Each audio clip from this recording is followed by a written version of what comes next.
don't know what that is. Have we not seen it? Yeah, we've seen it. We've seen it. We've seen it. We finished it. Love, Death, and Robots. He just spaced. He forgot to space it. He wants to call in. Oh. Should we let him? All right, Bolo, call in. Hold on, I gotta open Discord. Rake's got to open it up. That's cool. You're adding content to our show today because we just don't have a lot. Hello? Oh, yeah. Hold on. Oh, shit. I got video. Yeah, I already know. You see, I had to put the Oh, video dang. on. I was like, okay, gotta get ready. Man, Bolo knows how to Discord better than we do. I know. Hold on, let me see if I can pull you up on... So, did you guys watch Love, Death, and Robots? Or Yeah. Did you just only see the trailer? No. We watched the whole thing. Oh my god, that shit is amazing. Right? Yeah, it was fucking awesome. I loved it. It got me on the first episode. Like, I didn't know what to expect. Like, I'm not gonna lie, like on Instagram, like I follow a few artists. Mm-hmm. And apparently, there's some of the artists that work on the show. Oh, so wow. I was really curious as to like what the hell the show is about. So I looked it up, and then when I saw Love, Death, and Robots on Netflix, I'm like, wait, is this the show that they were talking about that everybody's hyped for? And then as soon as I saw that first episode, and like, you could just see the cinematic fidelity of that shit. It just looks really, really crisp. It was awesome, man. Like, one thing that I love about art is, and especially like, you know, film and everything, is that there's one thing that they say, like, every frame is a painting. Mm-hmm. They literally take that shit to heart. Like, that Yeah.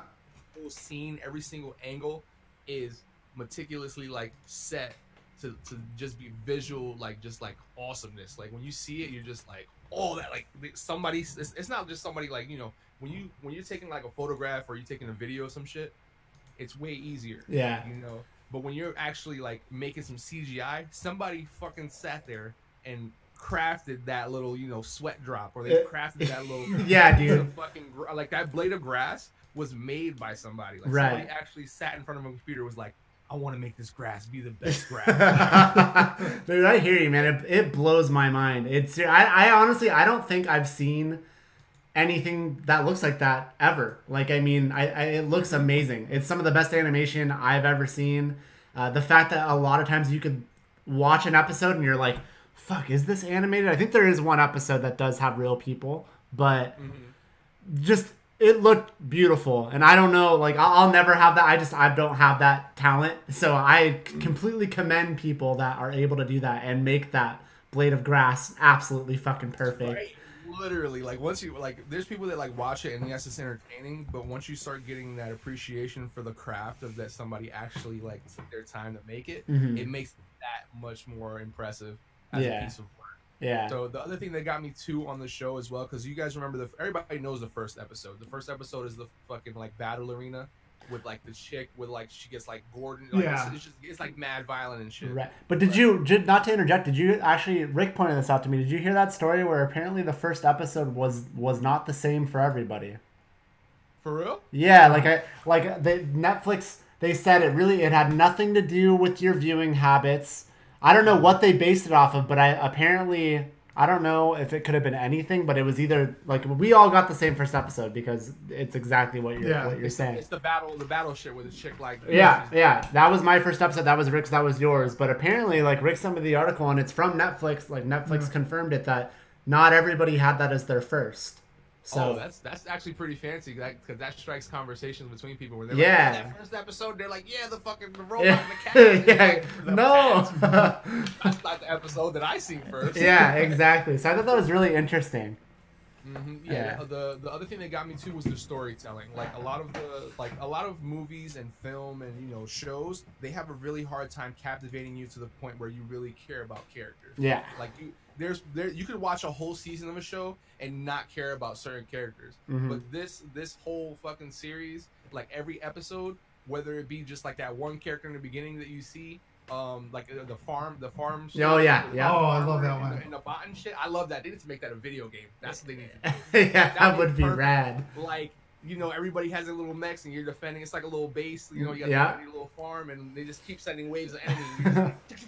That would be amazing. They would make so much money just making that into a video game. I agree. But the storytelling is so on point. When in that first like episode with the girl, when you're like, oh, you don't want to take her money, la la la.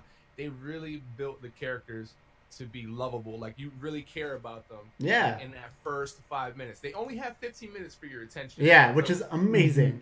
which is very, very difficult. Like, mind you, because I've been trying to write like screenplays for a minute, but the thing that I have trouble with is trying to make people care about that certain character. So for them to be able to actually make us like care about that character and whatever happens when they die or whatever, you're just like, you know, in that 15 minutes, if that character dies and you feel, damn, he died, they did their part. They actually they did a really good job. Like what episode was it? The episode that when they're in space. Yes. Go through the little warp shit. Yes. Oh, that story was very, very sad. I felt very bad about that story. Yeah. Like, when that shit really hits, when there's like, you sure you want to wake up? You sure you want to wake up? Wake me up! Wake me up! And then when he wakes up and he's a brittle old man, I'm just like, no, it's a sad story. Yeah, man, that was terrible. It was so morbid, dude. The things like, you're not gonna like what I really look like, and then when it comes out, it's like, it was fucked up, man. But then it's like that dark Twilight ending where it's like, just put me back to sleep, fam. Just you know, the one I love and shit. Because even though it's a false reality, it's a reality to that individual. Yeah. So it's like, you know, it's very sad and then romantic at the same time because it was the person that he loved, and at the same time, just like I said, in that 15-minute span, they were able to make you love that character and feel for that character. So I was like, yeah, that's hard to do. A+ for sure, man. Yes, the whole storytelling in this is freaking amazing because, like, yeah, they make you love these characters in such little amount of time, and their development, like, all show, you know, like how movies are supposed to be, all show, you know, and no tell. Which a lot of feature films always get wrong. Yeah. A lot of them get that wrong. Like, literally every single, like, I wouldn't be shocked that every single one of those little shorts turn into a full-fledged series. Dude. It could. I mean, it easily could. It could easily do that. Yeah. They're literally just gonna go in and look at the analytics and be like, okay, this is the #1 episode that people liked. Yeah. This is number 3. Like, I wouldn't be surprised. Yeah. I was very curious about the creators of it, so I went and I looked. And plot twist, dude, these are the guys that are actually commissioned by big game developers to make their trailers that have nothing to do with how the game looks. Right. Those trailers, the trailers that you watch, and it's like, oh, this game looks dope. Yeah. And at the end, it says not actual game footage. Yeah. That shit is actually, it was actually on the whole fucking trailer the whole time on the bottom, but you couldn't see it because the fucking images are so beautiful and awesome that you're getting like, you know, bamboozled the whole time. Pretty much. But once the honeymoon dust settles, you finally see the not actual gameplay. You're like, fuck. Yeah. Damn. You know, and I seen they did Destiny, they did Halo, they did a whole bunch of these like big game companies. Dude. Wow. Like, you know, I looked at it and I was like, yo, feels bad because these guys are making these really, really good trailers and these really, really awesome visuals. But now they actually get to get their shine with Netflix and, you know, having their own series on shit because that's what they love to do. They're really good at it. And it shows. It was really kind of a wake up call. I remember like a lot, like I was reading a lot on Reset Era or other video game forums where people are kind of like, man, you know, like if you thought graphics on current systems or whatever were good, you watch Love, Death, and Robots and you're just like, man, not even fucking close. And they're not even close to looking like the only thing that you might be able to like, maybe, we don't know, we need to hear more information, but maybe Stadia might be able to do something like that just because it's all on Google. Lies. Yeah, Lies. right. I know. I know. They're gonna have to put all their servers on like an island somewhere in Bermuda and have that shit like 10 miles underwater, fucking hyper cooled forever while everybody Antarctica or something. While everybody's trying to play fucking Fallout 4 on their damn Nokia phones, right? At the high level and shit. Like I don't think we'll be able to get that visual fidelity from a streaming service. That's something where you actually need that system where it can actually play that. I feel in the next few years we're definitely going to get games where the visuals actually compare, not like to a T where it looks like that, but as you can see from how gaming was 20 years ago, bro, in the next 20 years from now, gaming is going to be OD. Like it's going to be on some you guys seen Jason X in space? Yes. It's going to be like some shit like that. That'd be fucking amazing. You know? But here's the problem, though. Maybe it'll get to that point, but then we'll get the new Love, Death, and Robots, and it'll blow that shit out of the water. You know what I mean? Yeah. Love, Death, and Robots 2050 and shit. And just like, oh, it's too realistic, fam. It's gonna get to the point where it's just hyper realism. Yeah, which I don't know. Like that's another thing that I wrestle with because like there's a part of me that like I still want something to look like a game. You know what I mean? Like I don't want to control a movie, and I think that's why like retro games like stuff from like NES, like original Nintendo days, and like that stuff is so classic and still looks good today because like it has a look. But then if you look at like, you know, N64 or PlayStation 1 and stuff, like that stuff just doesn't age as well, you know? Like it has their aesthetic. So say like Final Fantasy 7. Final Fantasy 7, when you play it like in the old days, it looked nice. Yeah. You know, it had this, you know, it had this look. But when you go and play it now, those fucking polygons do not translate. No. How 8-bit pixels would translate if you were to play like say like the original Mario on an HD TV. Yeah. It won't have that same visual slap. So I can understand where they're gonna just upgrade it and, you know, have it so where it's not, you know, the same but the same. You know what I mean? Right. That's why they're like remastering a lot of stuff. That Resident Evil 2, I was thinking about picking it up today, but I don't know if I'm ready for the spooks. Yeah. That shit is real. I remember when I was little and I seen Resident Evil 2. That shit traumatized my ass. I seen the liquor, the little bit of blood, and nightmares for like a week. So I was playing that, and then I got Sekiro, and like now Sekiro's so good that I can't bring myself to go back to Resident Evil 2. Not that it's bad, but I just feel like Sekiro is like so much better that I just. Oh no, I hear that. That's where I was stuck at too, because I'm playing Sekiro right now. And shit. Yeah. So I'm just like, I seen Resident Evil 2 was on sale for $40, and I was like, should I? And then I thought about it. I'm like, I'm fighting these bosses right now. I don't think I got enough time to run from Mr. X right now. Yeah, fuck him. By the way, god damn. That shit is mad spook, dude. Yeah. One shot demo, I liked it. I liked it a lot, but I think I'm probably gonna hold off and wait for like another sale. Yeah, just wait. You wait a little bit, and the games are gonna drop dumb fast, especially single player games. Like I assumed Hero was gonna drop in price, but everybody's talking about it, and I wanted to play it. So I couldn't wait. I'll just drop the 60 and pick it up. Yeah. Because one of the Dank Souls games, the Dank Souls series, is they do a good job with their shit. They're awesome, man. I honestly, before Sekiro, I've only played Bloodborne, so I haven't played any of the Dark Souls stuff. But I fucking love Bloodborne. I want to play it again, and it's just playing Sekiro is just like a reminder of like, man, I really like what these guys do. Like they really just like it. They really just. You just want to like dive into the world that those games are in, you know, like I don't know. And the challenge is, it sucks. It can suck, but it's so fucking rewarding though. Like I mean, yeah, like it's so rewarding. I'm seeing these bloggers posting about how the game needs an easy mode or whatever. Yeah, fuck that. And I'm like, what are you? Why y'all want it easy? Why y'all trying to make everything PC, bro? Like, just because you can't beat the shit? Yeah. Like, you want to make it easier? No. You're sick. Exactly. Suffer like, bro. I died to this boss like 20 times, bro. And mind you, I'm streaming it, so I'm just sitting there and they're like, yo, you're getting your ass handed to it. I'm like, yeah, but I'm having fun. Yeah, that's all that matters. That's all that matters. Like, it's the challenge, man. And once you actually like. It's all about the challenge, because once you actually beat the boss, you feel that much more proud and successful of completing that challenge. You know, jumping over that hurdle. You don't want to go to a boss and it's a whole quick time event and everybody knows if you press X square triangle circle in a minute you're gonna beat them. No, I want to struggle. I want to get slapped. I want to be able to. Because that's how it used to be. I mean, that's like fucking Nintendo games were fucking hard. SNES games were fucking hard. Like, it used to be that way. Hardest game ever, Mega Man. Hardest game ever. The original 10 Mega Mans, bro. Like, those shits, I gotta give it to them. Because the motherfuckers that played that shit flawless, man, they played that a lot. Because I was let me go ahead and play Mega Man 1. And then, I love the Mega Man X series. I love that shit. Because you can wall jump and it looks awesome and shit. And the music is just the best. That's the jam. The music, oh my god, it's all so fucking good. The music is the fucking best. That shit is so. They need to just make like a whole nother one. Like that shit is just awesome. Seriously. But the Mega Man like original ones, they were so like dark. Those are the original Dark Souls games, dude. You play them shits. If you die 3 times, you gotta start over. Like it's a fucking bitch, man. I used to play Mega Man 2 so much. I loved Mega Man 2. Like that was my shit. And the bosses, those were definitely Dark Souls bosses, dude. Them motherfuckers, they did not care. You're just getting hit. You gotta press start, use the little heal thing, so you go get your heal back. And, by the time you do that, he's already hitting you again, and you're just like raging. You're just like, no. Yeah.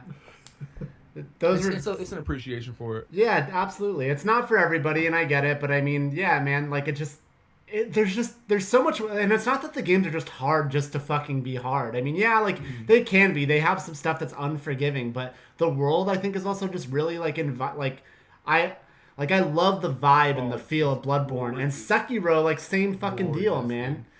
I was doubting it for a second, and then when I ziplined onto the roof and I could see all the buildings and like the background and everything, it was just like that. So that yeah, sound. no, And I'm totally. just like, and I'm thinking, I'm like, damn, this is definitely a game I wanted to play, and I'll play it. Yeah, and I love jumping off and assassinating somebody. Was I was like, yes, it's so yes. satisfying, and I love how even in this fucking like feudal Japan setting of a game, there's still like a sci-fi or creepy element to the game too. You know what I mean? Oh my god, it's fucking awesome. Did you get to like the snake part? No, I know about the snake, but I haven't gotten that. But even just little things. I wasn't ready. Like I'm playing it, and it does. This is how the gameplay is to me when I'm my mindset. I'm playing it right. I start it up. I see a few little enemies. I beat their ass, and I'm like, yes, I'm good. Yeah. And I see a bigger guy, and I'm like, oh my god, he's threatening. And then I beat his ass flawless. I'm like, yes, I'm good. And then I get to the first boss, and he's like, oh, you thought you were good? Well, guess what? I'm the first boss. And he murders me like 30 times, dude, and I have to stop playing and then come back. And then after I beat the boss, I'm like, yes, victory, sweet. No, it's totally that way, man. The game is it's fucking humbling, that's for sure, but it's so rewarding, man. It's so rewarding. I love it. But then after that part, like I was like, oh, I wonder what's gonna happen next. I thought it was gonna be a bunch of other little guys, and then I hear rumbling, and I'm like, I'm not safe. And then it's like a giant ass snake, and I'm like, I fear for my life right now. Yeah, isn't that the worst? You're like, oh man, okay. I was shook. Like he's big as shit. Like you have to hide from him. Yeah. So I was like, I wasn't ready. I was like, I thought this was a survival game, not a horror game, bro. I know, seriously, man. But I love that stuff. Like I like how the guy that you could train with, like Hanbei the Undying, I think his name. Like it's cool. He's a fucking zombie that basically. It's like that's so rad that that's set in this game. I don't know. From Software just does it right, man. They do it right. They do games, fam. They do games. That's gonna be their new motto. We do games, exactly. We do games. Yeah, I like it. Well, dude, we appreciate you calling in. That's for sure. You can always do that. I had to stop, and yeah, no, man. Like I said, it helped. The show was a little thin on content today. Before we let you go, I mean, we didn't really talk. I don't know if you guys wanted to like talk about what specifically your favorite episodes were. Oh God, I don't know. I don't remember. I just loved the whole fucking thing. Love, Death, and Robots? Yeah. Bro, I told you I really like I like that first episode because you get that feel of, you know, the girl that was tortured and she wants redemption and shit, and then she ends up getting that redemption by killing the guy and that girl that tried to kill her, which was fucking awesome. Yeah. The robots, the three robots that are just like talking to each other, going around like the apocalyptic wasteland, like just bantering. That shit was fun. That was really good. I would love to have a whole series like that because as soon as he saw the cat, he said, "What is this?" And it started purring, and he's like, "Because it's just funny, activated it." I was, because I was like, I don't know if you guys know, my friend was like in trouble with the law or whatever, so I was watching this cat for a little bit. Right. Yeah. And when it jumped on me, it started purring and shit. So I got nervous. I was like, "Yo, what's going on? Is he getting sick? Is he dying?" And then when the robot started petting the cat and it started purring, he said, "What's going on?" He's like, "You activated it," and I'm like, "Yeah, he activated it." But that shit was awesome. it was a very good story between those three characters. I definitely want more of that. But the one that I really, really want, like I said, the one that should be a video game, the fucking one with the goddamn farmers fighting. The farmers one, on the planet. Suits. It was called Suits. It's called what? It's called Suits. Suits, yeah. Oh, you see, it even works, bro. Like, it's a video game title right there. Yeah. It is a video. It's perfect. That's the perfect game. They can have fucking mobile versions, fucking all consoles, bruh. It could be the next Fortnite shit. That's man. When they're like fighting the beast, I thought it was like on Earth or whatever, and then when it zoomed out, it was like a whole planet and shit. And I'm like, yeah, that's a good plot. I want to know, the other farmers that are fighting off these beasts. No, totally, man. The show is so good. Like I want to rewatch it. I mean, it's very rewatchable too, I think. Oh yeah, because he's like, I told you, the visual fidelity of that shit is like you'll catch things that you didn't catch before. Yeah.